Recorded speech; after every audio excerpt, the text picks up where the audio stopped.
11 o'clock at night. The 50th floor of the Ashford Grand Casino, Las Vegas. Dominik Ashford sat behind a black oak desk, his cold eyes moving over a contract worth millions of dollars. He was the man this entire city feared. No one stepped into this room without being invited. But tonight, having slipped past the distracted guards during the shift change and following a delivery cart into the private elevator, a little boy walked in. He put on his brave suit again, the worn, ill-fitting clothes that had witnessed his first meeting with the giant. In his arms, he held a brown leather document case almost half his size. He walked straight to the desk. He didn't lower his head. He didn't tremble. He set the case down. My mother couldn't come tonight, so I came in her place. I've come to ask for a job for my mother.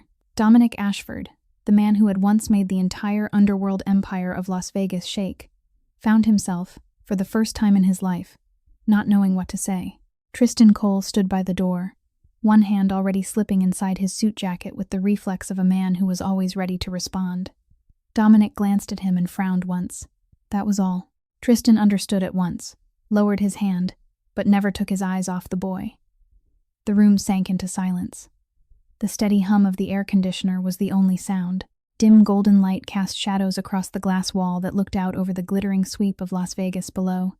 Dominic set his pen down, leaned back, and studied the child standing before him. The clothes were old, but clean. Someone had pressed every fold flat, had carefully hemmed the pants even though the fabric had already faded with wear. The sneakers were frayed at the edges, but the laces were tied tight, neat, and proper. And the eyes, amber eyes that looked straight at him, without flinching, without pleading. Dominic had met every kind of person in his life. Powerful men had come here to beg. High rollers had trembled when they stood in front of him. But this little boy wasn't afraid. It wasn't the recklessness of a fool. It was the strange calm of someone who had nothing left to lose. "What is your name?" Dominic's voice was low and unhurried, as though he were speaking to a business partner instead of a 7-year-old child. "Micah Wells." "How old are you?" 7. Dominic tilted his head slightly, his fingers tapping softly against the desk. "And you think a 7-year-old child can walk into a place like this at 11 o'clock at night?" Micah remained still, his arms at his sides, his voice quiet but never shaking.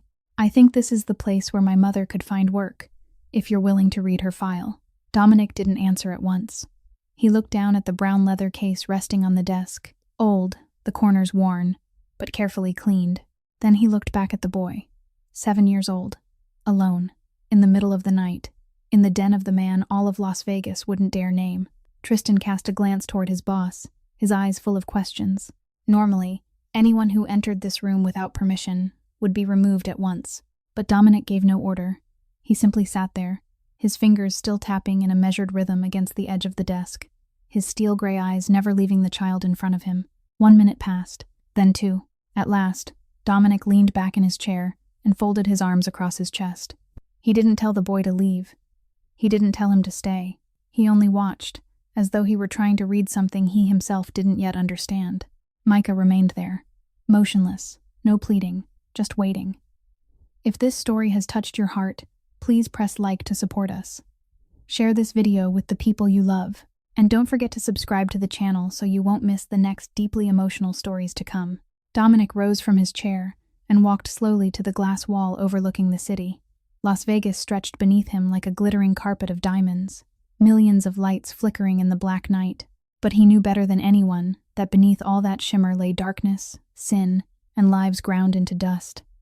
He had built his empire out of those very shadows. "Do you know who I am?" Dominic asked without turning around, his voice carrying through the silent room. "You are Dominik Ashford," Micah answered, his tone still as calm as if he were reciting an essay in front of his class. "You own this casino, and many other things people don't say out loud." Dominic turned back, his eyes narrowing slightly. He couldn't quite hide his surprise. A 7-year-old child, standing in the room of the most powerful man in Las Vegas, speaking about him as though they were discussing the weather. "You know quite a lot. Who told you?" "My mother," Micah answered at once. "My mother said you're the most powerful man in this city. She said that if she could work for you, my mother and I would be safe. We wouldn't have to keep running." Dominic stepped in front of the boy and bent down until his eyes were level with the amber eyes looking straight back at him. Only a few inches separated them now, close enough for Dominic to see the faint traces of dust on the collar of the oversized white shirt, close enough to realize that this child wasn't afraid at all. Safe from what? Micah was silent for a second. His eyes blinked quickly, as if he were weighing how much he should say. Then he answered, his voice a little lower. From the people who are looking for my mother. Dominic didn't reply right away. He straightened, turned his back to the boy, and walked once more to the window. One hand slipped into his pocket, his gaze fixed on the city while his mind was somewhere else entirely. Look down there, he said, his voice slow and measured. Thousands of people in this city want to work for me. They stand in line. They submit applications. They wait for months. Some of them wait an entire year and still never meet me even once. He turned back and looked at Micah. I have rules. Everyone follows them. There are no exceptions. There never have been. He paused, and his voice grew heavier. Your mother isn't here tonight. That means she missed her chance. Micah remained where he was, his two small hands clenched into fists at his sides. He didn't step back. He didn't lower his head. His voice was quiet, but every word came out clear, as though he had practiced them hundreds of times. My grandmother had a heart attack at 7 o'clock tonight. The ambulance came at 7:30. My mother had to go with her to the hospital. Dominic said nothing. He only stood there and listened. My mother didn't miss it, Micah continued, his voice catching slightly, though he still tried to hold it steady. My mother had to choose between this interview and my grandmother lying on a stretcher in the ambulance. And my mother chose my grandmother. Silence. The steady hum of the air conditioner. The distant roar of the city rising from 50 floors below. Dominic looked at the boy, and his eyes were no longer as cold as they had been before. He saw himself from 30 years ago in that gaze, just as stubborn, just as unwilling to bow his head, just as alone against the world. And what about you? He asked, his voice a little softer now. You're here. Who brought you? I came by myself. Alone? Alone. Dominic drew in a long, deep breath. Why? Because I didn't want my mother to have to choose, Micah answered, his eyes bright beneath the dim light. My mother chose my grandmother. I chose to come here. That way my mother doesn't have to lose anything at all. Dominic straightened, his arms folding across his chest. He studied the boy for a long moment, as though trying to read the terms of a complicated contract. Something flickered through his eyes. It wasn't softness, but it was no longer absolute coldness either. Give me one reason, he said slowly. One reason I should open your mother's file and read it, instead of calling security to take you home right now. Micah drew in a breath. The 7-year-old boy stood with his back straight, his chin lifted, his eyes fixed on the face of the most powerful man in Las Vegas. Because my mother deserves to be seen. Just once. One time for you to know who my mother is. Before you decide, the room fell into silence. Tristan stood by the door, holding his breath as he waited. Dominic said nothing. He only stood there, his fingers tapping lightly against the arm folded across his chest, his eyes never leaving the boy in front of him. Dominic walked back to the desk and pulled out his chair before sitting down. He said nothing for a few seconds. He only looked at the boy standing across from him with the strange patience of a child who had already grown used to waiting. Tell me about your mother. Micah tilted his head slightly, as though he were weighing where to begin. His hand still rested on the brown leather document case, his small fingers holding on tightly as if it were the most precious thing he owned. My mother's name is Janessa. Micah Wells, he began, his voice gentle but clear. She used to work as an accountant for a large company in Salt Lake City. She's very good. She knows how to find the numbers other people try to hide. Dominic listened without interrupting. Then my father left. Micah continued, his voice never shaking, though something in it had gone lower and heavier. My father left behind debts, mounting debts. The people who loaned him money came looking for my mother. They weren't good people. My mother and I had to run. The little boy went on. 3 cities in 2 years. Salt Lake City, Phoenix, then here. My mother did every kind of job, waiting tables in diners, cleaning hotel rooms, making deliveries at night after I was already asleep. Dominic remained silent. He had heard hundreds of tragic stories in his life, but hearing one from the mouth of a 7-year-old child, spoken in a calm voice as if he were telling a fairy tale, was something altogether different. My mother never complains, Micah said, and his eyes brightened. No matter how tired she is, she still smiles at me. She says, "Everything is going to be all right, Micah. I promise you." And I believe her, because my mother has never broken her word. Dominic tapped his fingers lightly on the desk. "The interview tonight. How did your mother prepare for it?" Micah drew in a deep breath. "She's been preparing for 2 weeks. She borrowed an iron from the neighbor to press her old suit, the only suit she still had left from when she worked in an office." He paused for a second, as if he were seeing something again in his mind. "Every night, when she thought I was asleep, she stood in front of the mirror practicing her answers for the interview. I saw her through the crack in the door. She said the same answers over and over, changing every sentence, every word. Sometimes she cried, but the next morning, she still smiled at me as if nothing had happened." Dominic said nothing. He only looked at the boy, his eyes no longer carrying the sharp coldness they had at the beginning. "My mother said to me, 'This is our only chance, Micah. If I get this job, we won't have to run anymore. You'll get to go to school the right way. Your grandmother will be able to get treatment.'" Micah swallowed. She said tonight was going to change everything. The little boy pushed the document case toward Dominic. As it slid across the black oak desk, something fell out, small, catching the light. A soft metallic sound touched the wood. Micah bent down and picked it up. It was a silver bracelet, old now, its color dulled by time. On its surface was a single word, faintly engraved. "My grandmother's," Micah explained. "My mother brought it with her for good luck. My grandmother says this bracelet is very special. It once saved someone's life." Dominic reached out, intending to take the case, but his hand stopped in midair. His eyes locked on the silver bracelet in the boy's hand. Tristan, standing by the door, noticed at once that something was wrong. In 10 years of working beside Dominik Ashford, he had never seen his employer wear an expression like this. His eyes wider than before, his breathing heavier, as if he had just seen a ghost rising out of the past. "Let me see that bracelet." Dominic's voice dropped, nearly to a whisper. Micah hesitated for a second, then placed the bracelet in his palm. Dominic lifted it and turned it gently beneath the light. The faded word hope came into view.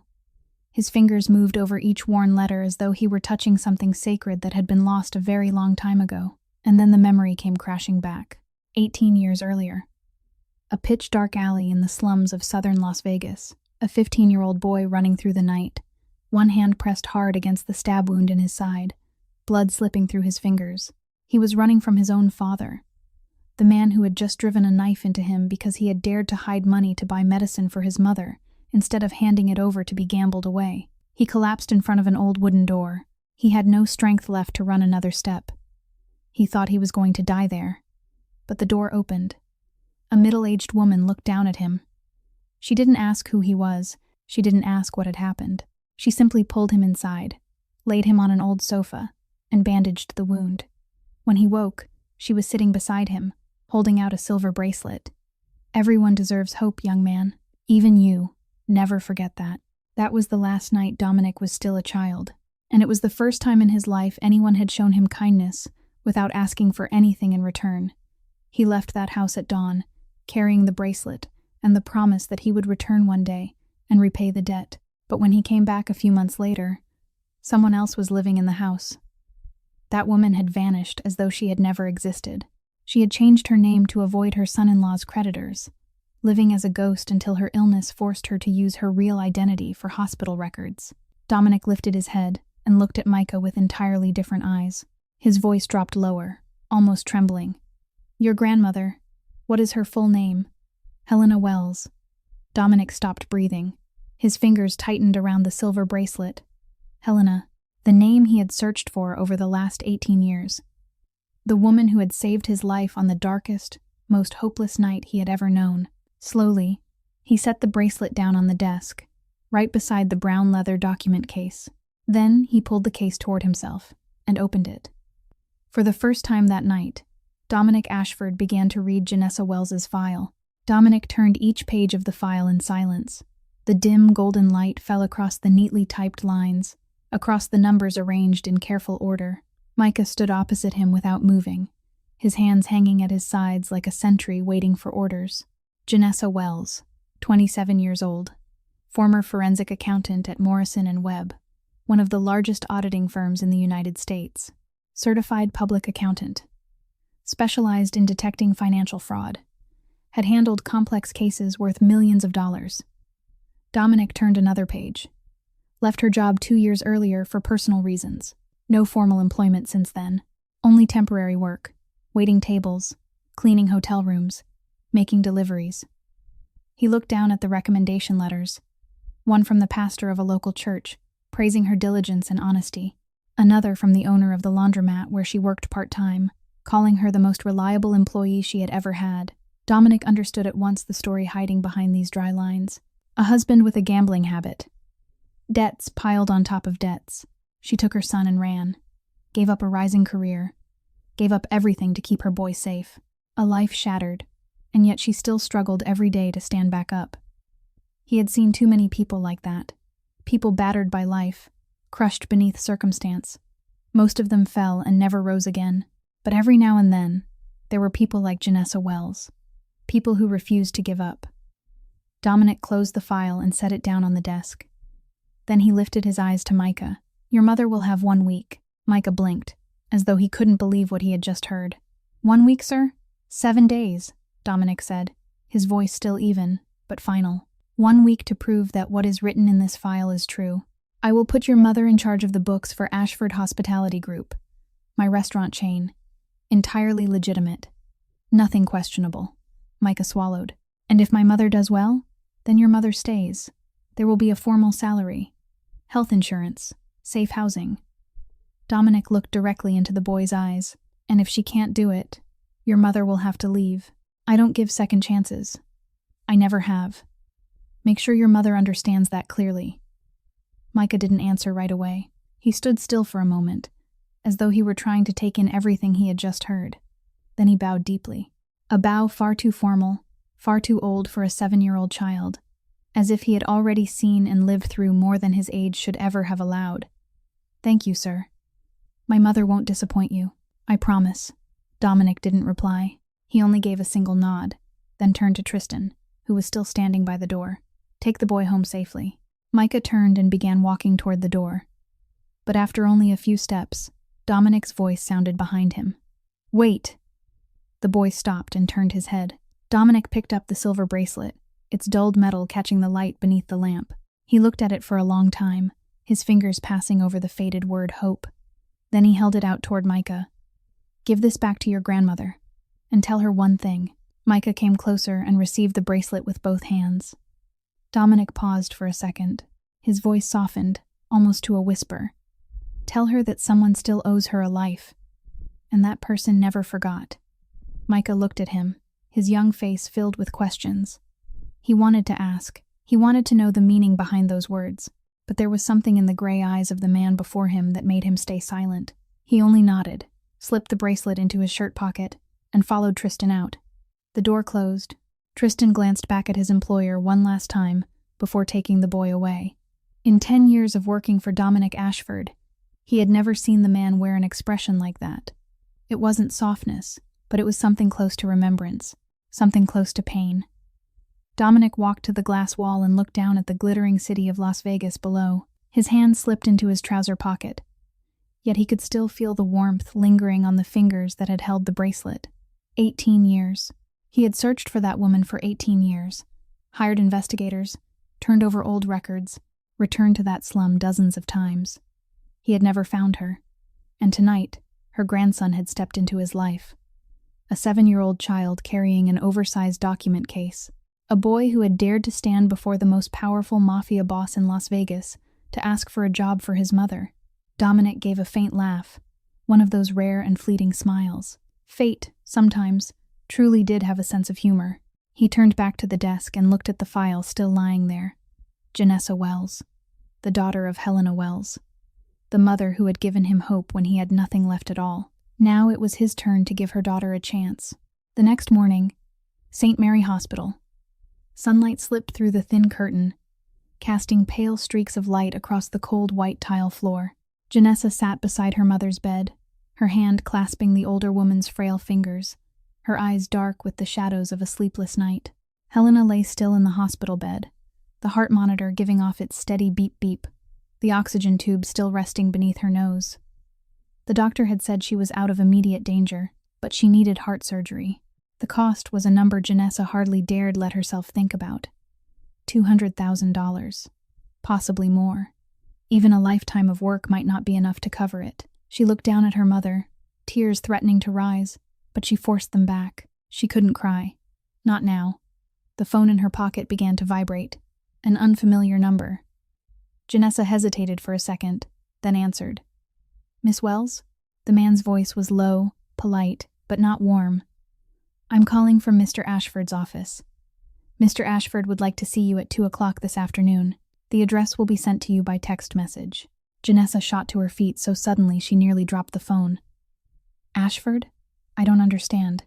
I missed the interview last night. Mr. Ashford is aware of that." The voice on the other end remained even. "But he still wants to meet with you. 2 o'clock this afternoon. Don't be late." The call ended. Janessa stood frozen, staring at the darkened phone screen. Ashford wanted to see her? After she had missed the interview? It made no sense. Unless... She turned toward the corner of the hospital room. Micah was sitting in a plastic chair, a book in his hand, though his eyes weren't on the page at all. He looked calm, in a way that felt almost suspicious. "Micah." "Yes, Mom. Do you know anything about this?" Micah looked up, his eyes blinking. "Know anything about what?" Janessa narrowed her eyes and stepped in front of her son. She knew that expression well. It was the expression Micah wore whenever he was hiding something. "Micah Wells. Look at me." The boy lowered his head, his fingers worrying the corner of his book. Silence stretched for a long moment. Then his voice came, small as a whisper. "I went to see him last night. I gave him your file." Janessa went still. A ringing filled her ears, as though someone had struck her hard across the head. "You did what?" Micah still didn't look up. "I went to Mr. Ashford's casino. I met him. I gave him your file. By yourself? At 11 o'clock at night? To go see." Janessa couldn't finish the sentence. She knew who Dominik Ashford was. All of Las Vegas knew. He was the man no one dared name out loud. "Do you have any idea how dangerous that was?" Her voice shook with anger and fear. "You could have been. Could have been." She couldn't go on. The thought of what might have happened to her son closed her throat. But Micah lifted his head and looked straight into his mother's eyes.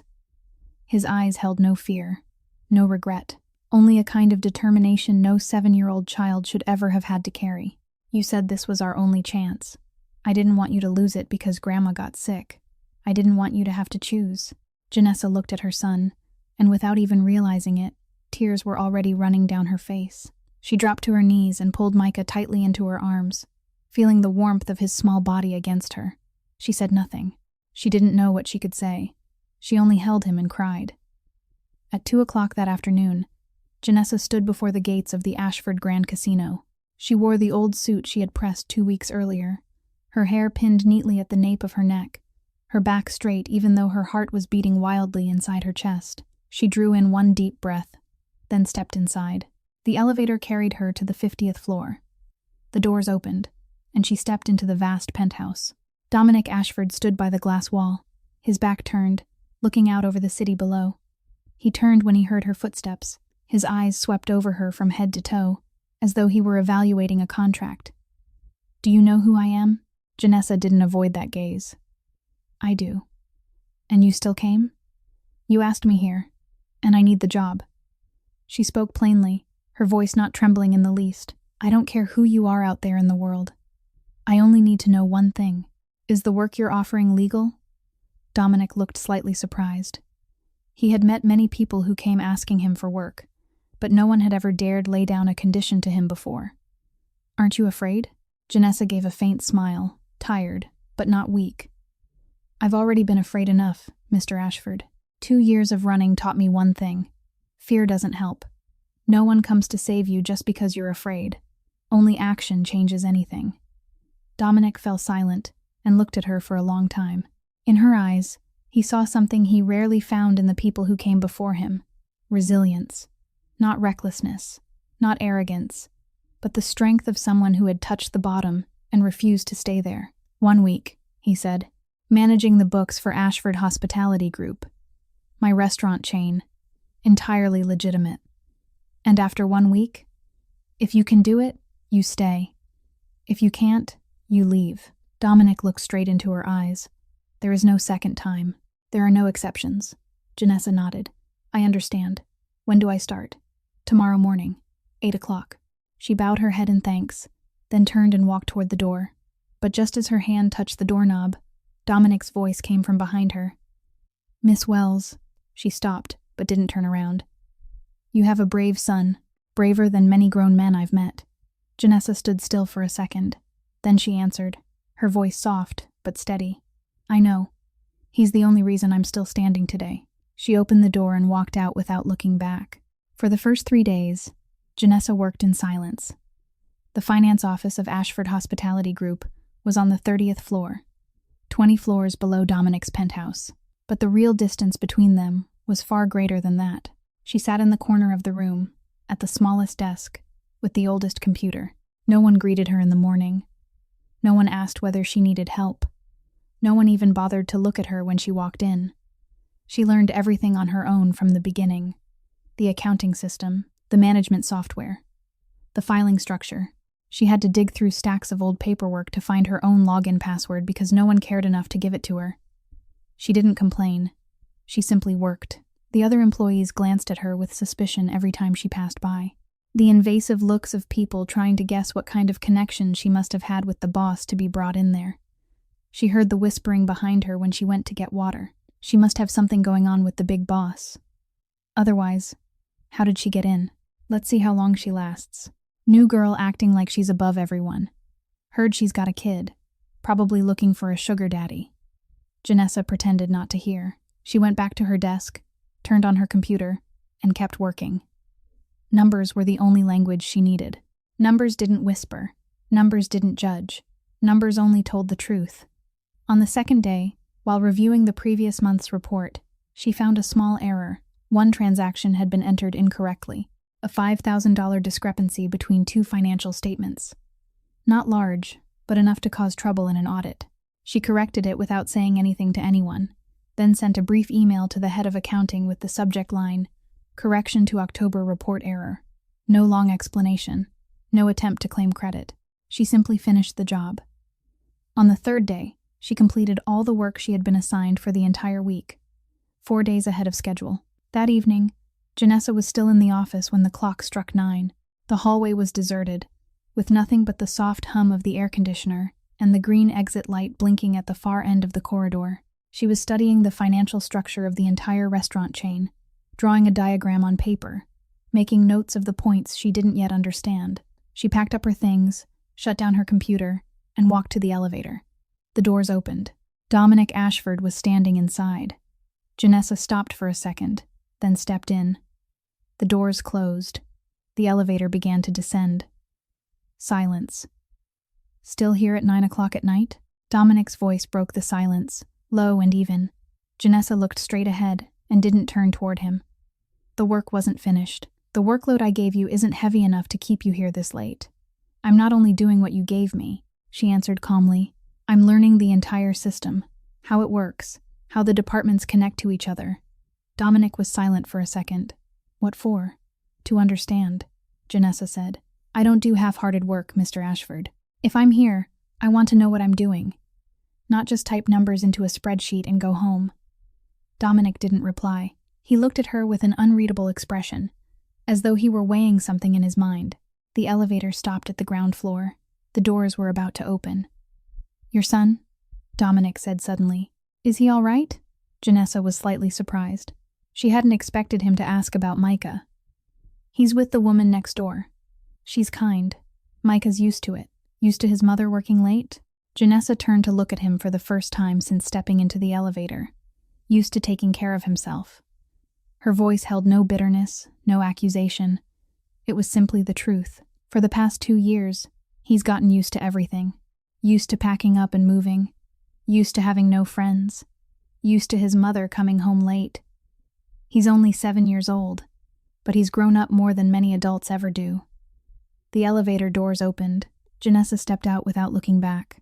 Her figure faded behind the glass doors of the grand lobby and disappeared into the Las Vegas night. Dominic remained in the elevator, watching after her until the doors closed again. Tristan stood beside him, silent as always. He asked nothing. He simply waited. Keep an eye on her? Tristan nodded. Keep an eye on her to control her? No, Dominic answered, his voice lowering. To protect her.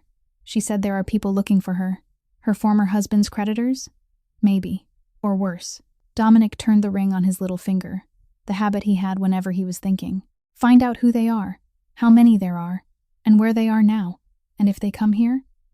Dominic looked toward the glass, the lights of Las Vegas glittering in the reflection of his eyes. They won't find her. No one lays a hand on someone under my protection without paying for it. By the 5th day, Janessa understood the entire system. She understood how money flowed in and out of the restaurant chain. She understood how the branches reported their revenue. She understood how the accounting software connected to the banks. And because she understood it too well, she began to see something strange. At first, it was only small figures, scattered and easy to miss. $500 at the Henderson branch, $800 at the Summerlin branch, $1,200 at the downtown branch. Small sums, spread out, easily overlooked in the monthly flow of millions moving through an empire like Ashford Hospitality Group. But Janessa wasn't the kind of person who overlooked anything. She opened a new spreadsheet and began entering each suspicious transaction. By Thursday morning, she had 12 lines. By noon, the number had risen to 37. By afternoon, she had to create a second spreadsheet. She drew a diagram on paper, connecting the points. Every one of those transactions had passed through the same intermediary account, an account given the vague name, Operating Reserve Fund. And that account had been created by someone with high-level access, far above the rank of ordinary accounting staff. Janessa sat back and stared at the total glowing on the screen. $2,300,000 in 6 months. Enough money to buy a large house on the outskirts of Las Vegas. Enough money to change anyone's life. This wasn't a system error. It wasn't an accounting mistake. This was theft with a pattern. Someone was siphoning money from Dominik Ashford right under his nose, little by little, day after day, like termites hollowing out the pillars of a house from the inside. She closed her laptop and looked out the window. The Las Vegas sky was turning the red-orange of dusk. She had 2 choices. 1, stay silent. Finish her trial week. Take the salary, move on, pretend she had seen nothing. 2, tell the truth, and step into a game whose rules she didn't know. Janessa thought of Micah. Thought of her mother lying in a hospital bed waiting for surgery. Thought of 2 years on the run, of sleepless nights, of meals made of nothing but instant noodles. She couldn't take a reckless risk. She couldn't let everything collapse because of one wrong move. But if she stayed silent, she became an accomplice. And if Dominic discovered the theft later, who would be the first person under suspicion? The new woman, the one no one knew, the one the boss had brought in through the back door. She would be the perfect scapegoat. Janessa stood up and picked up the stack of documents she had just printed. She had no choice left except to tell the truth, and she needed to tell the right person. Tristan Cole. She found him on the 45th floor, in the small office just beside Dominic's penthouse. He was sitting behind his desk, reading something on a screen. When she knocked, he looked up, his sharp eyes sweeping over her the way a scanner reads a code. Miss Wells, what is it? Janessa walked in and set the stack of papers on the desk in front of him. Someone is stealing money from Mr. Ashford. Tristan didn't move. His face stayed as calm as if she had just commented on the weather. He pulled the file toward himself and turned the pages one by one. Silence. Nothing but the soft rustle of paper and the low hum of the air conditioner. 1 minute passed, then 2, then 3. At last, Tristan looked up. Do you know what this means? I do. You understand that the person doing this isn't an ordinary employee? He spoke slowly, emphasizing each word. This account was created by someone with high-level access. Very high. This is someone the boss trusts. Janessa nodded. I know. That's exactly why I came here. Tristan studied her for a long moment, his face unreadable, his gaze sharp as a blade. You've just stepped into a very dangerous game, Miss Wells. Do you understand that? I do, Janessa answered, and her voice didn't shake. But I don't have a choice. If I stay silent and this comes to light later, I'll be the first one blamed. I'm new here. No one knows who I am. I am the perfect scapegoat. Tristan gave the slightest nod, as if he were acknowledging the logic of her answer. You're smarter than I thought. I'm not smart. Janessa said. I'm only trying to survive, just like every day for the last 2 years. Tristan rose to his feet, taking the file with him. He walked to the door, then stopped and turned back to look at her. I'll give this to the boss. Right now. You don't speak to anyone else about this. Not coworkers. Not friends. No one. I understand. And Miss Wells. He paused, his voice dropping lower. From now until this is resolved. Watch every step you take. A thief inside the house is always more dangerous than a thief out on the street. They know every corner, and they won't hesitate to silence anyone who threatens them. Janessa swallowed. What do you think they'll do? Tristan didn't answer. He only looked at her with an expression that said everything, then walked out. The door closed. Janessa stood alone in the empty room, her heart pounding wildly inside her chest. She had just exposed a traitor inside Dominik Ashford's empire, and now she had no idea whether she had saved her own life or signed her own death warrant. That night, on the 45th floor, in Raymond Cross's office, the glow of the computer screen fell across Raymond's face, casting streaks of light and shadow over the skin of a 42-year-old man that had already begun to sag with age and strain. He sat behind his desk, his tie loosened, a half-empty glass of whiskey resting beside the keyboard. Chief Financial Officer of Ashford Group. 10 years of service, 10 years of absolute trust, and those 10 years were about to come to an end. Raymond stared at the screen, where the warning system was flashing. Someone had accessed old transaction files. Someone had opened folders no one had bothered to look at in the past 6 months. Someone had started fitting together the pieces he had believed were buried too deeply to ever be found. Janessa Wells. Raymond typed her name into the system and pulled up her access history. On the second day, she opened the October report. On the third day, she downloaded the entire ledger for the previous 6 months. On the fourth day, she accessed the account labeled Operating Reserve Fund. And on the fifth day, today, she had opened that file more than 30 times. She had found it. Raymond threw back the rest of his whiskey, feeling the burn slide down his throat. He didn't panic. It was too late for panic. Instead, he began to think. It had all begun 3 years earlier. One unlucky night at Victor Morano's casino, the largest rival to Dominik Ashford. Raymond had lost badly, more than he could ever repay. And Morano wasn't the sort of man who allowed debtors to walk away unpaid.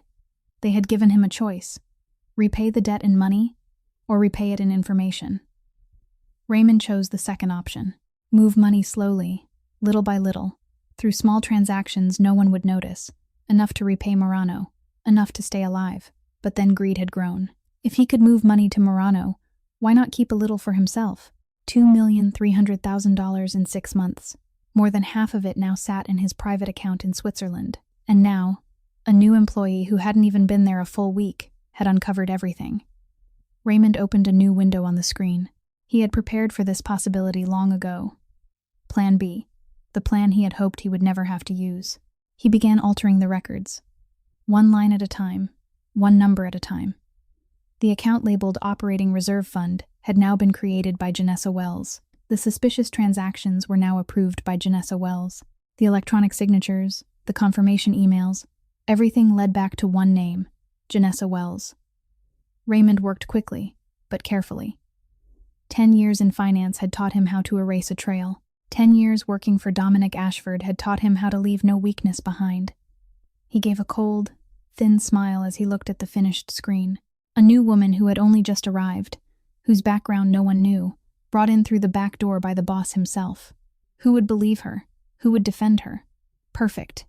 Perfect to take the blame. At the same time, a few miles away, Janessa stepped into the tiny motel room where she and Micah were staying for the time being. She was exhausted to the bone. A long day, a long week, a life that had felt unbearably long. But when she saw Micah curled up on the worn old sofa, a thin blanket pulled over him, his face innocent in sleep, all that exhaustion melted away. Janessa walked over and turned off the television, which was still playing some late-night program. She pulled the blanket higher and tucked it around her son's shoulders. In his sleep, Micah moved his lips, murmuring something she couldn't make out, then drifted deeper into rest. She sat down beside the sofa and looked at him. 7 years old, still believing in good things, still believing that his mother could do anything. "It will be all right, Micah," she whispered, her voice soft as breath. I promise you. This time will be different. She didn't know that on the 45th floor of the Ashford Grand Casino, a man had just pressed send on an email. Raymond watched the words sent appear on the screen. The message went straight to Dominik Ashford's inbox. The subject line stood out in bold. Urgent. Internal embezzlement discovered. Attached was all the evidence he had just fabricated. He shut down the computer, rose from his chair, and walked to the window. Las Vegas glittered below like a sea of diamonds, a city of dreams and of nightmares. Raymond slipped his hands into his trouser pockets and stared out into the dark. "I'm sorry, Miss Wells," he said to the empty room. "But in this game, there can only be one winner, and it won't be you." He took out his phone and called a familiar number. Morano needed to know that everything had been handled, and Raymond needed to know that he himself was still safe. In the cheap motel room, Janessa still sat beside her son, unaware that the storm was already moving toward her. The next morning, Janessa arrived at the office as usual. She stepped out of the elevator on the 30th floor, her document case tucked against her side, ready for a new day of work. But something was different. She felt it the moment she entered the office. Everyone was looking at her. Quick glances that turned away just as fast. Conversations that stopped the instant she passed. No one greeted her. No one even pretended to smile. They avoided her as though she were carrying some contagious plague. Janessa felt a chill crawl down her spine, but she still walked to her desk. She had barely set down her handbag and turned on her computer when two dark figures appeared beside her. Two men in black suits, broad-shouldered, expressionless. Dominic's security men.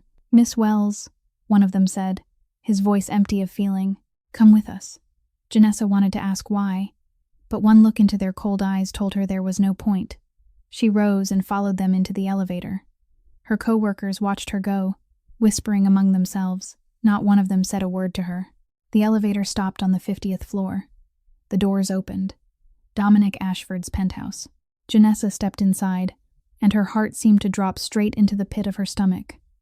Dominic sat behind his desk, his face cold as ice, his eyes fixed on her without blinking, without a trace of the warmth she had once glimpsed in him during that elevator ride. Tristan stood by the door, his arms folded across his chest, his face unreadable. And seated across from Dominic was Raymond Cross, the chief financial officer, the man she had never once spoken to directly. No one in that room was looking at her like a colleague. They were looking at her like a criminal. Raymond rose and walked to the large screen mounted on the wall. He pressed a button on the remote, and the first slide appeared. "Mr.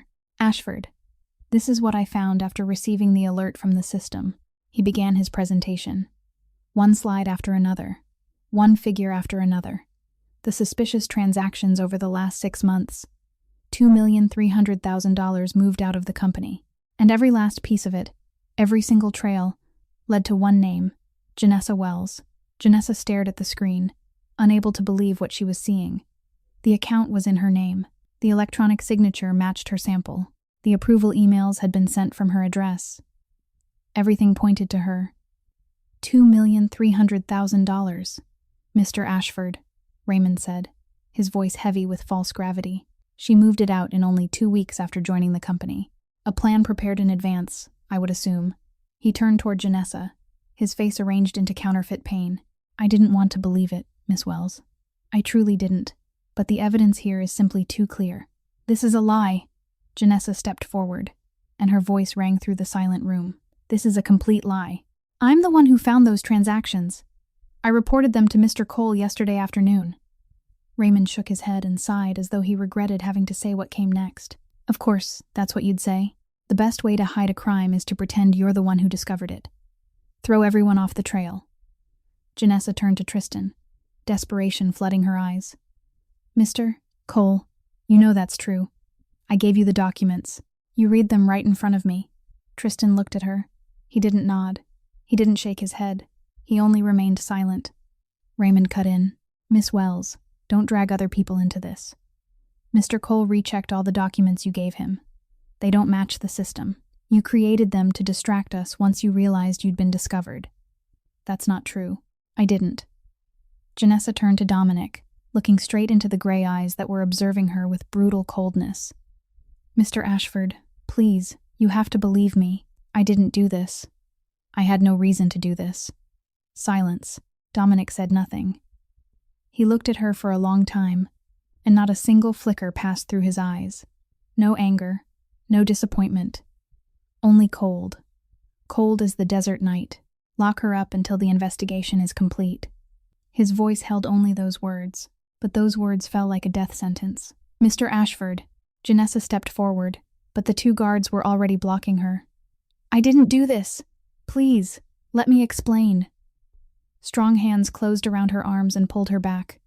I'm not a thief, Janessa cried out, her voice breaking. You have to believe me. My son only has me. You can't. The penthouse door slammed shut, cutting off the rest of her cry. Silence. Raymond stood in the middle of the room, trying to keep his face calm, though his shoulders slackened slightly with relief, as though a weight had finally fallen away. He had won, at least for now. Dominic still sat motionless, both hands resting on the desk, his fingers gripping the arms of the chair so tightly that his knuckles had gone white. He didn't look at Raymond. He didn't look at Tristan. He only stared into the empty space in front of him. Tristan watched his employer. 10 years beside Dominik Ashford had taught him how to read the man, and what he saw now was strange. Dominic wasn't angry at being betrayed. He hadn't ordered immediate punishment the way he usually would have. He was thinking, and when Dominik Ashford was thinking, it meant he didn't fully believe what he had just been shown. Raymond left the room after offering a few hollow words of thanks. The door closed behind him. Tristan stepped up to the desk. Boss? Dominic kept staring ahead. She said she reported it to you. That's true. Yesterday afternoon. And you brought the documents to me? Not yet. Cross's email arrived first.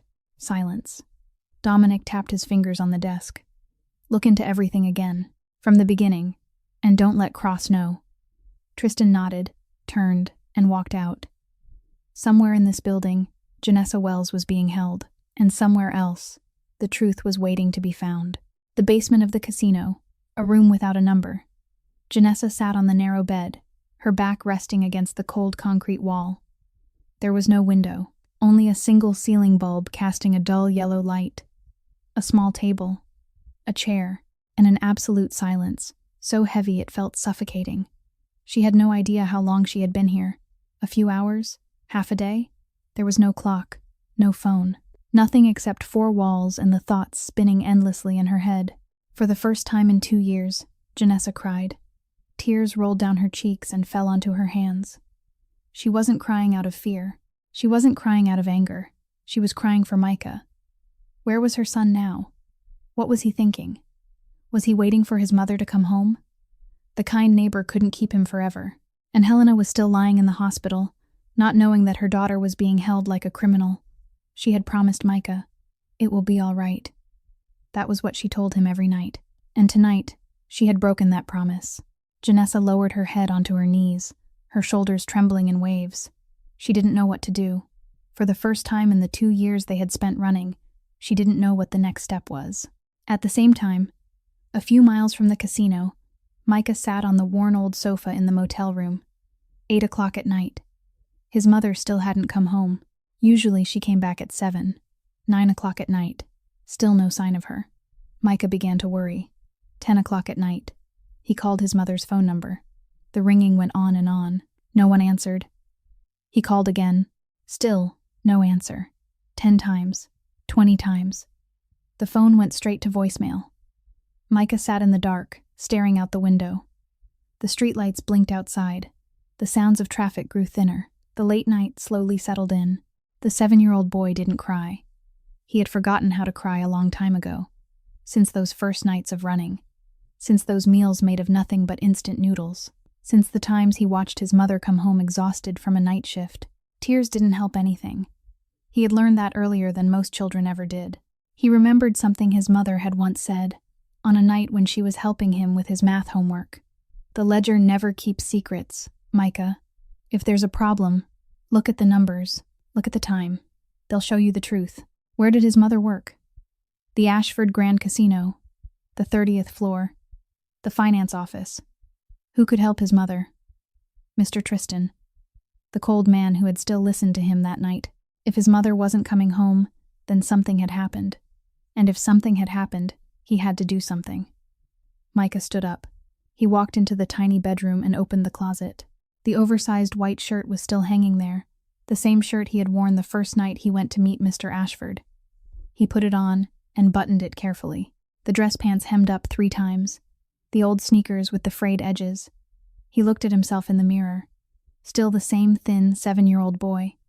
But in his eyes, there was something different now. Determination. He opened the desk drawer where his mother kept the important things. The silver bracelet with the faded word hope engraved on it lay inside. His mother had meant to bring it with her today, but she had forgotten. He slipped it onto his wrist and felt the cool metal touch his skin, and for the second time in his life, the 7-year-old boy stepped out alone into the dark night. 11 o'clock at night. The Ashford Grand Casino still blazed as bright as day. Micah didn't use the main entrance. He remembered which way Tristan had led him the last time. The side entrance for employees, behind the building, near the parking lot. That door wasn't guarded all the time. He moved through the lot, slipping between expensive cars. His small feet stepped as lightly as a cat's. 2 years of running had taught him how to move without making a sound. 2 years of living in fear had taught him how to avoid other people's eyes. The side door wasn't locked. He pushed it gently and slipped inside. The hallway was deserted. The fluorescent lights shone white overhead. His footsteps sounded softly on the tile floor. He remembered where the staff elevator was. The 30th floor. His mother's office. His heart was beating wildly, but his feet kept moving. The elevator stopped on the 30th floor. He stepped out and looked around. The hallway was dark, with only the green exit light glowing at the far end. Everyone had already gone home. He found his mother's desk. The office door was locked. He tried to push it, but it didn't move. But the vent window above wasn't locked. Micah dragged over a chair, climbed onto the desk, and reached up to push the little vent open. The gap was just wide enough for his thin body to slip through. He squeezed himself in, slid down, and landed lightly on the office floor inside, his mother's desk. The computer was still in sleep mode. He pressed a key, and the screen lit up, full of numbers, spreadsheets, things he didn't understand. But beside the keyboard there was a notebook, his mother's notebook. He recognized the familiar handwriting. He opened it and turned the pages one by one. Work notes, to-do lists, and then one page with the heading, Meeting Schedule. Micah stopped and read carefully. Today's date, 2 o'clock in the afternoon until 4 o'clock in the afternoon. Meeting with Mr. Ashford, penthouse conference room. He saw his mother's handwritten note about the meeting. Even at 7, Micah knew his mother couldn't be in 2 places at once. If she was with the tall man, she couldn't be at this desk. To his young mind, this was the truth that would save her. Micah turned a few more pages in his mother's notebook, searching for more proof. And he found it, a meeting confirmation sheet, printed on Ashford Group letterhead. The date was clear. Time: 2 o'clock in the afternoon until 4 o'clock in the afternoon. Location: penthouse conference room, 50th floor. Attendees: Janessa Wells, Dominik Ashford. And beneath that, a familiar signature confirming the validity of the meeting: Tristan Cole. This was proof. If his mother had been in the conference room with Mr. Ashford for those full 2 hours, she couldn't have been sitting at a computer transferring money at the same time. This was a perfect alibi. Micah folded the paper and slipped it into his shirt pocket, pressing it flat against his chest. He had to get it to someone. He had to get it to Mr. Tristan. That man would know what to do. He had just turned around when the office door flew open. A flashlight beam struck him straight in the face, blinding him. Micah threw up a hand to shield his eyes and took a step back. "Who's in here?" A man's voice rang out through the darkness. Then the beam lowered, sweeping over him from head to toe.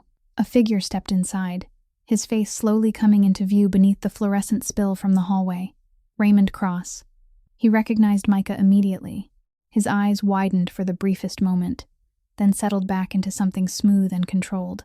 The little boy, Miss Wells's son. Micah didn't answer. He stood still, his back pressed against his mother's desk, one hand still covering the pocket where the paper lay hidden. Raymond stepped forward and set the flashlight down on the desk. He smiled, a smile so sugary it was almost grotesque. "What are you doing here at midnight, little man? Lost? Who brought you in?"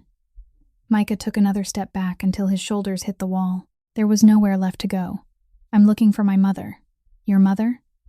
Raymond gave a soft laugh, the kind used for a foolish child. Your mother is resting. You should go home. Let me take you outside. Micah looked straight into his eyes. His amber gaze held no fear. You're lying. My mother is being held.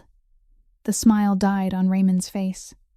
He narrowed his eyes, looking at the boy the way one looks at an irritating insect. What do you know? I know my mother is innocent, Micah said, his voice small but steady. And I have proof. Silence. Raymond's face changed completely. No more false smile, no more gentle tone, only the cold calculation of a man cornered with nowhere to run. Give me that paper.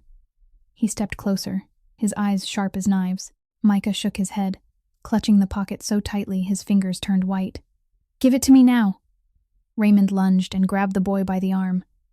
The man's hand clamped hard around the small wrist. Micah flinched from the pain, but he didn't scream. 2 years of running had taught him that screaming was useless.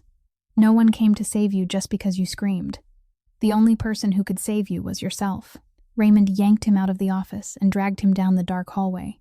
His footsteps struck the tile, quick and certain. The boy tried to brace himself, but the strength of a 7-year-old child was no match for a grown man. They passed one door, then another. The corridor stretched on and on. The green exit light flickered at the far end. And then Micah saw it.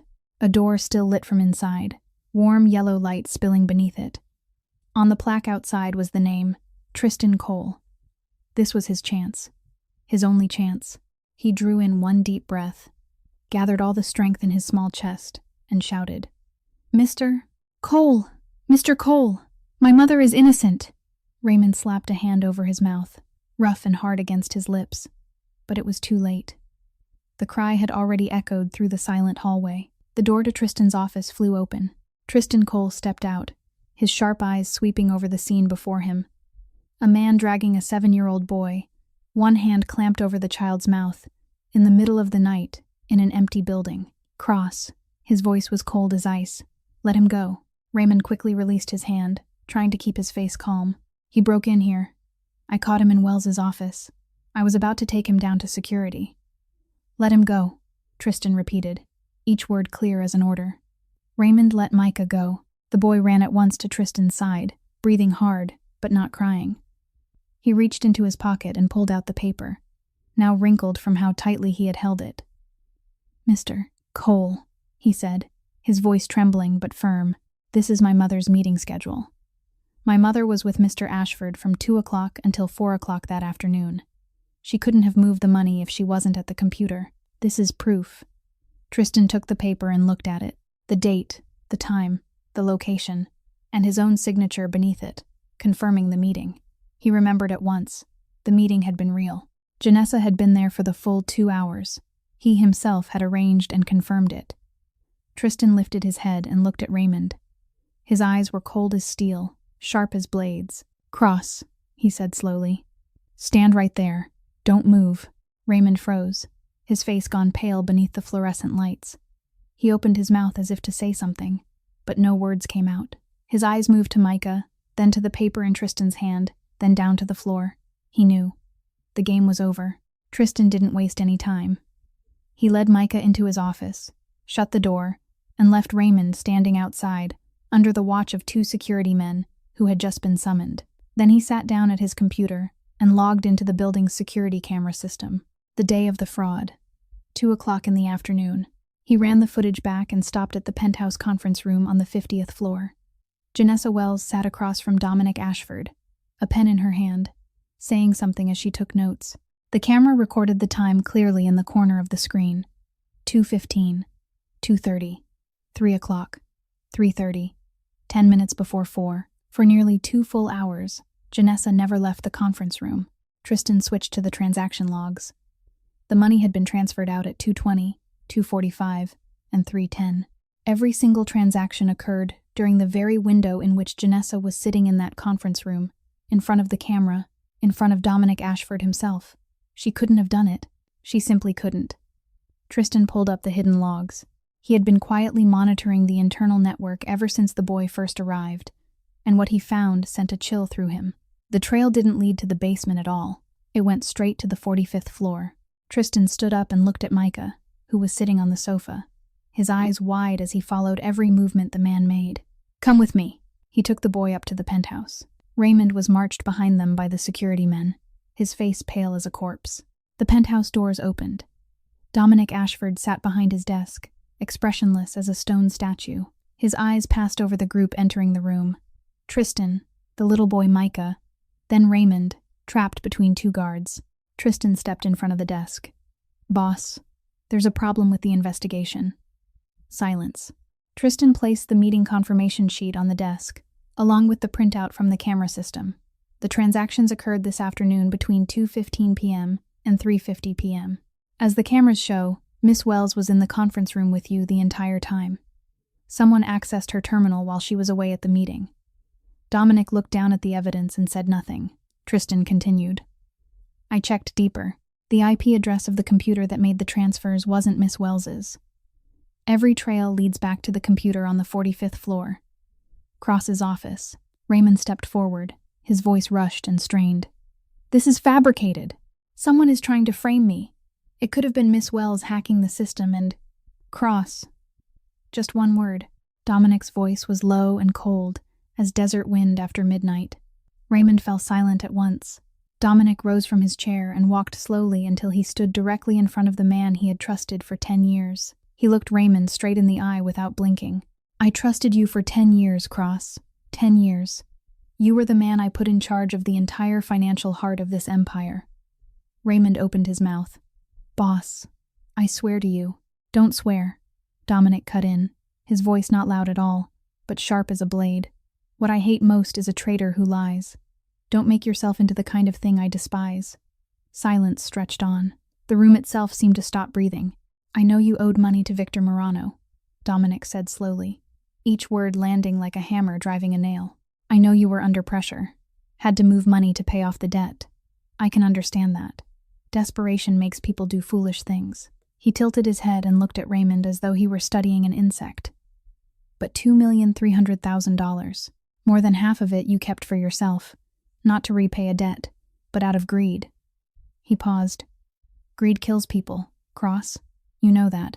Raymond trembled, his knees seeming ready to give way beneath him. He looked around, searching for some escape, but found only cold faces and a sealed door.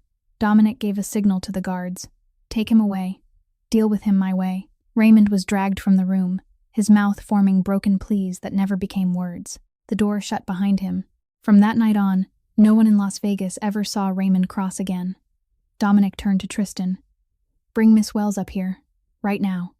10 minutes later, the penthouse door opened again. Janessa stepped inside, worn down with exhaustion, dark circles under her eyes, but her back still straight. She looked around the room, not yet understanding what was happening. Then she saw Micah. "My baby." Micah ran to her and threw himself into her arms. "Mom, I saved you." Janessa dropped to her knees and held her son tightly, tears streaming down her cheeks. She didn't understand. She didn't understand why he was here. She didn't understand what had happened. "What are you doing here? How did you even get in here?" Micah lifted his face, his eyes shining. "I remembered what you taught me. Facts are etched in the figures. I found proof that you didn't do it." Janessa held him even tighter, her shoulders shaking with sobs.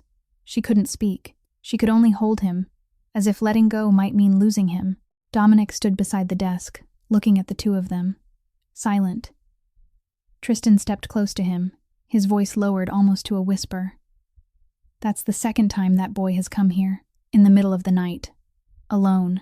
Dominic remained silent, his silence heavy with calculation. He only gave the slightest nod. His eyes came to rest on Micah, the 7-year-old boy clinging to his mother, small inside those oversized clothes, yet brave in a way that felt almost impossible. A child who had dared to walk into a Mafia boss's den, who had dared to stand against a traitor, who had dared to do what grown men would never have done. And in that moment, Dominic saw himself from 18 years earlier, a 15-year-old boy running through the night, bloodied and terrified, yet never surrendering. 1 week later, St. Mary Hospital. Afternoon sunlight passed through the white curtain, casting warm streaks of light across the hospital room. Helena lay in bed, her face still pale after surgery, but her eyes were much brighter now.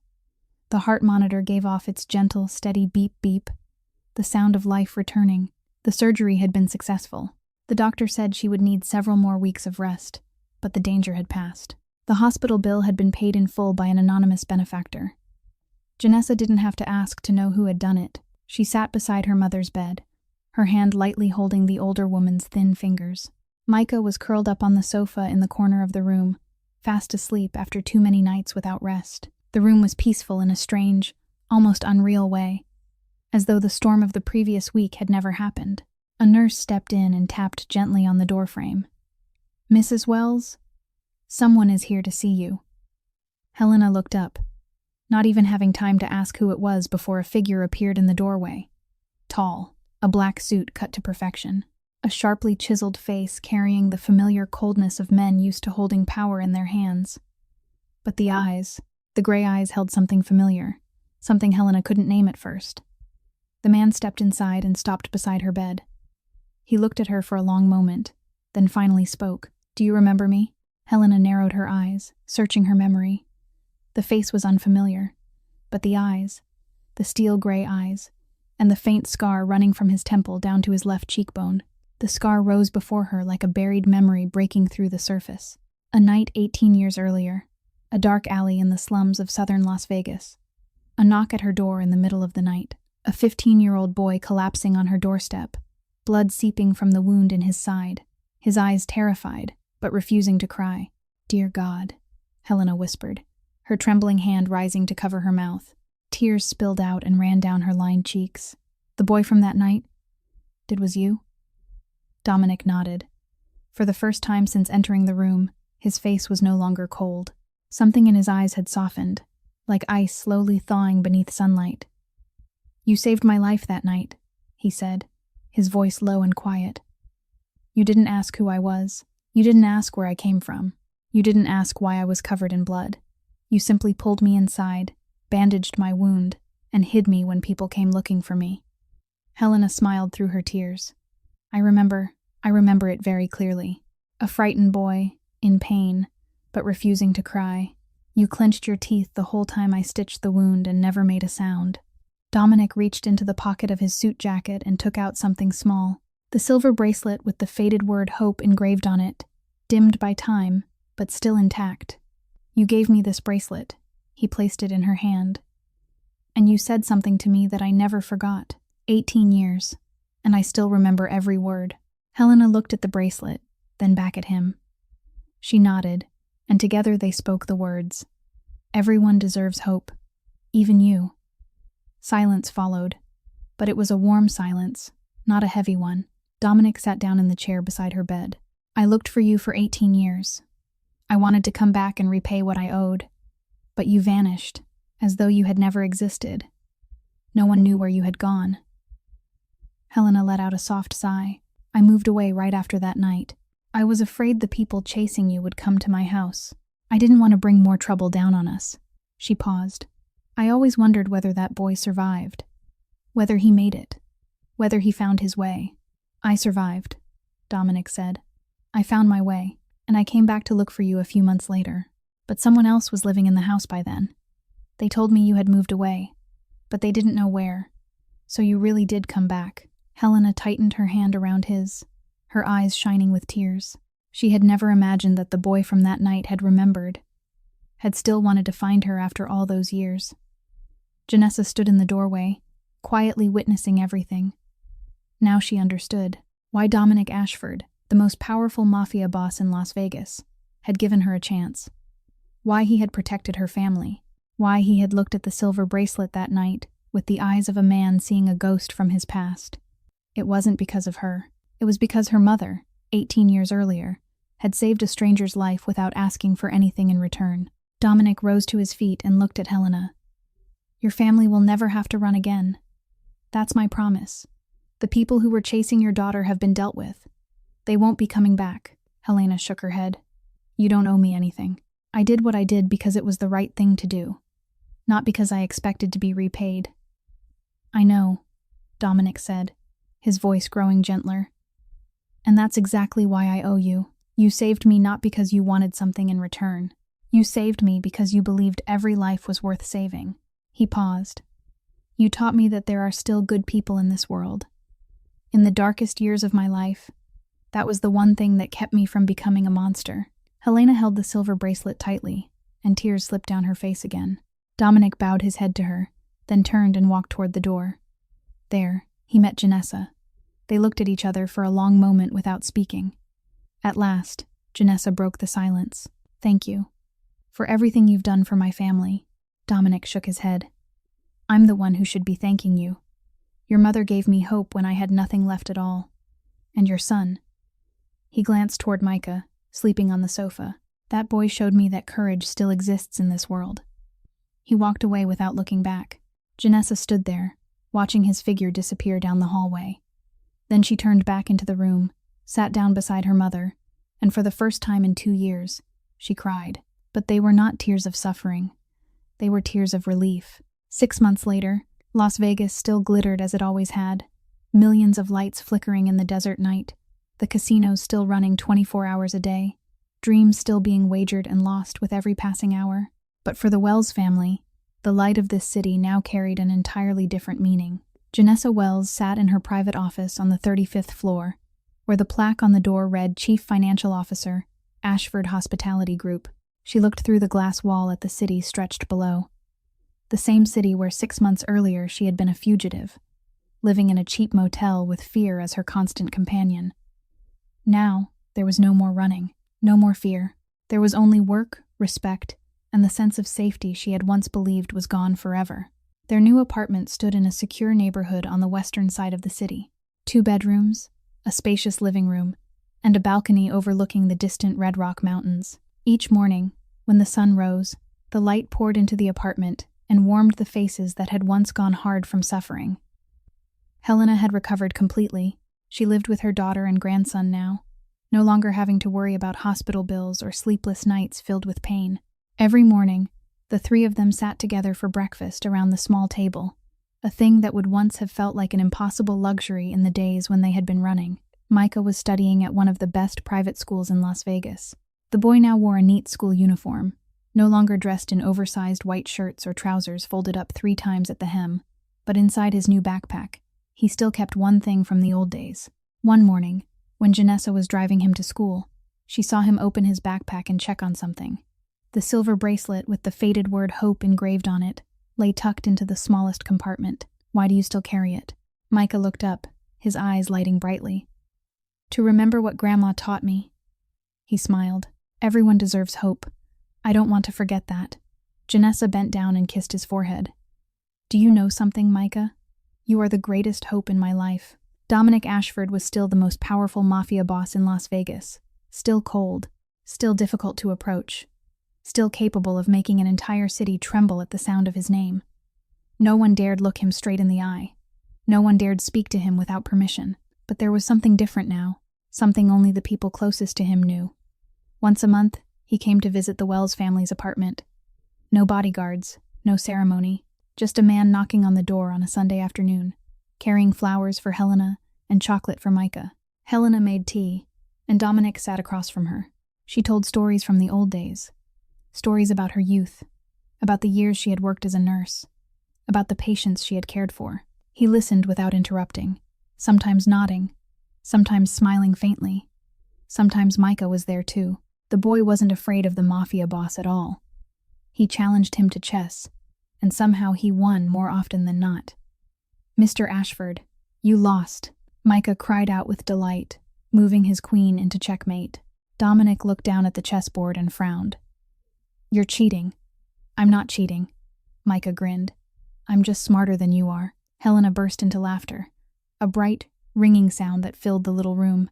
And then, something strange happened.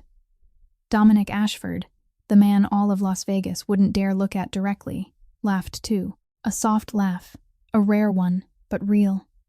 One afternoon after school, Micah ran into the Ashford Grand Casino. By then, he was used to the building, used to the security men nodding to him in greeting, used to the way to the penthouse on the 50th floor. He knocked on the door of Dominic's office, then pushed it open, without waiting for an answer. "Mr. Ashford, I have a present for you." Dominic looked up from the stack of papers on his desk and frowned. "What present?" Micah ran over and held out a sheet of paper. A drawing in colored pencil, scribbled in the unmistakable way of a child, but clearly done with great care. "I drew it for you. In art class today, my teacher told us to draw our family, so I drew mine. You're in it too. Dominic took the drawing and looked at it for a long moment. 4 stick figures. A young woman with brown hair, surely Janessa. An older woman with silver hair, Helena. A smiling little boy, Micah. And a tall man in a black suit, standing a little apart, but still belonging to the picture. Beneath it, in Micah's crooked handwriting, were the words, "My family." Dominic said nothing. He only looked at the drawing, his fingers moving lightly over the colored lines, and for the first time in many years, he truly smiled. Micah's drawing, framed in black oak, now hung with solemn pride on the wall of Dominik Ashford's office. Positioned between million-dollar contracts and awards of power, it was the most valuable thing in the room. The rough, colored pencil lines and the words "New Family" written in crooked handwriting served as a daily reminder that even in the heart of Las Vegas, hope and belonging had finally found their place. Janessa stood by the window of her office on the 35th floor, looking down at Las Vegas glittering in the light of sunset. This city had once been the place she ran to, the place she thought she would only stop in for a little while before having to run again. Now, it was home. She remembered that first night Micah had walked into the casino. 7 years old, an oversized white shirt, a document case almost half his size, so small before the empire of the most powerful man in the city, and yet never willing to give up. Her son had saved this family. In the most literal sense, she smiled, her eyes shining with pride. At the same time, Dominic stood in the penthouse on the 50th floor, looking down at the glittering city. On his desk, beside the contracts worth millions, lay the silver bracelet with the faded word "hope" engraved on it, and the drawing from a 7-year-old boy. He had once believed he needed no one. He had once believed loneliness was the price of power. He had once believed his heart had turned to stone on that night 18 years ago. But he had been wrong. 18 years earlier, a stranger had pulled him into her home, bandaged his wound, and given him something more precious than any sum of money: hope. And now, he understood. Hope wasn't weakness. It was the only thing worth living for. Sometimes, light comes from the places you least expect. A 7-year-old boy with an oversized document case. A woman who refuses to give up, even when life has pushed her all the way to the bottom. And a mafia boss who remembers that 18 years ago, someone gave him a chance when no one else even cared enough to look his way. The kindness you plant today may save your life years from now. And family. Family isn't always the people who share your blood. Sometimes, family is the people who choose to stay beside one another when the whole world has turned away. If this story has touched your heart, please press the like button and share this video with the people you love. Don't forget to subscribe to our channel and turn on notifications so you won't miss our moving stories each day. We would truly love to hear what you felt in the deepest part of your heart. What do you think of this story? What moved you the most? Please share with us in the comments below. Every comment you leave is a source of great encouragement, helping us continue to bring meaningful stories to you. Thank you for staying with us until the end of this video. We wish you and your family lasting health, a life filled with joy and peace in every day ahead. And remember, no matter how hard life may become, hope is always there, waiting for you to find it. Goodbye, and we will see you again in the next video.